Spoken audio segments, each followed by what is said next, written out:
Hello friends, வாங்க இன்றைக்கி வந்து சாம்பார் சாதம் வந்து செய்யலாம். அதுக்கு நான் எண்ணெய் ஊற்றிருக்கேன். இதுக்கு ஒரு பல்லாரியை வந்து கட் பண்ணி போட்டுக்கலாம்.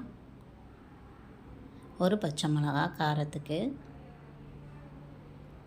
2 தக்காளி பழம் கட் பண்ணி வச்சாச்சு. அதையும் இதோடு சேர்த்து நம்ம மிக்ஸ் பண்ணிக்கிடுவோம்.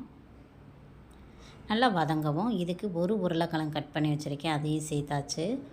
4 கத்திரிக்காய், 2 முருங்கைக்காய் அதையும் கட் பண்ணி எடுத்து வச்சுருக்கதை அலசி உள்ளே போட்டுருவோம். ஒரு 4 பீசஸ் காலிஃப்ளவர் அதையும் சேர்த்து மிக்ஸ் பண்ணி நல்லா கிளறி விட்டுருங்க. இது வந்து 2 பேருக்கான குவான்டிட்டி.